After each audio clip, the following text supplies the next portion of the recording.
Bienvenue sur ma petite histoire du soir. Aujourd'hui, nous vous proposons un conte spécial pour célébrer l'arrivée du Nouvel An.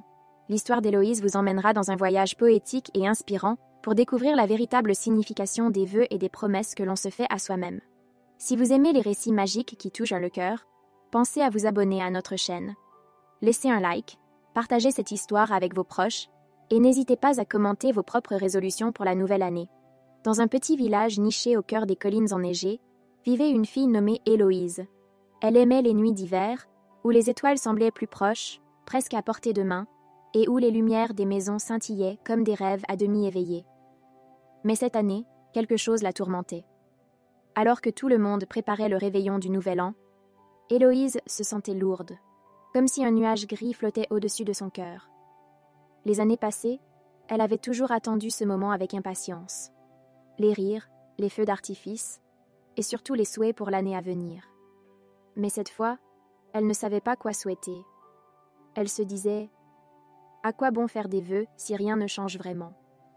Chaque jour, elle observait les habitants du village qui allaient et venaient, occupés à préparer la grande fête. Les enfants construisaient des bonshommes de neige dans les rues, les adultes décoraient les maisons de guirlandes brillantes, et les rires résonnaient à travers les collines.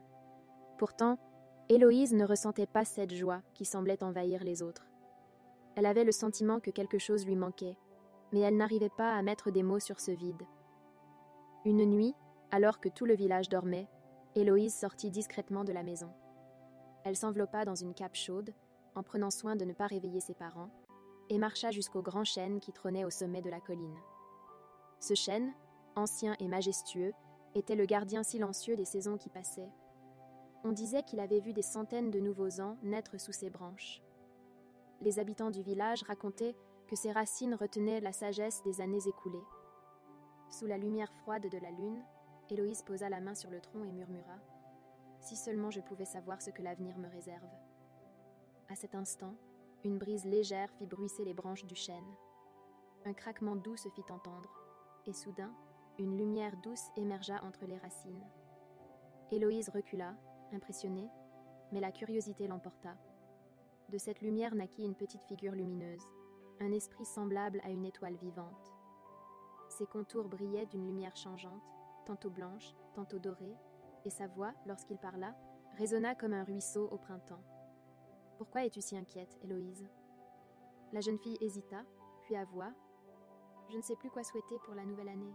J'ai l'impression que mes vœux ne servent à rien. » L'esprit étoilé flotta doucement autour d'elle et répondit « Peut-être parce que tu cherches les réponses au mauvais endroit. Les vœux ne sont pas de simples mots jetés au vent, ils sont des promesses faites à toi-même. » Héloïse fronça les sourcils. « Des promesses ?» L'esprit hocha doucement la tête. « Oui, des promesses.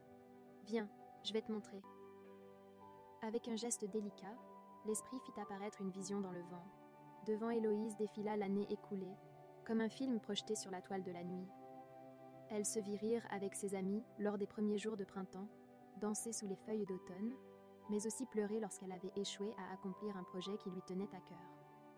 Chaque moment, heureux ou triste, brillait comme une petite étoile dans le ciel. « Tu vois, Héloïse, » dit l'esprit, « chaque instant de ton année est une étoile. Certains brillent plus que d'autres, mais ils forment tous ta constellation. Si tu veux que l'année à venir soit différente, ce n'est pas le vent qui doit porter tes vœux, c'est ton cœur. » Héloïse réfléchit profondément.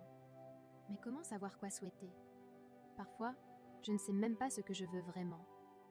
L'esprit se posa doucement sur sa main, léger comme une plume, et dit « Ne souhaite pas des choses impossibles ou lointaines. Fais des promesses simples. Promets-toi de regarder les étoiles quand tu te sentiras perdu.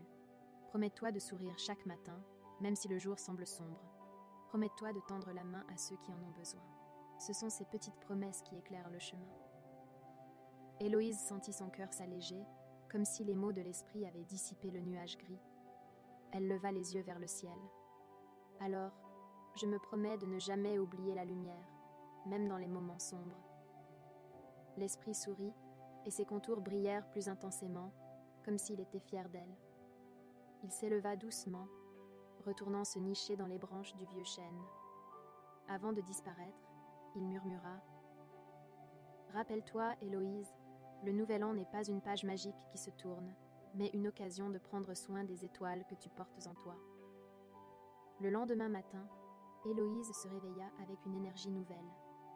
Elle aida ses parents à préparer la table pour le réveillon, disposant les assiettes avec soin, et riait avec ses amis lorsque les premières étoiles apparurent dans le ciel du soir. Quand vint minuit, alors que tout le monde échangeait des vœux et que les feux d'artifice illuminaient la nuit, Héloïse ferma les yeux et serra une étoile imaginaire dans ses mains. Ses promesses brillaient dans son cœur, et elle savait que cette année, elle guiderait ses pas, comme les étoiles guident les voyageurs dans la nuit. Merci d'avoir écouté cette histoire. Abonnez-vous à ma petite histoire du soir, laissez un like, partagez avec vos proches et commentez vos plus beaux vœux. Bonne nuit et à bientôt pour de nouvelles aventures magiques.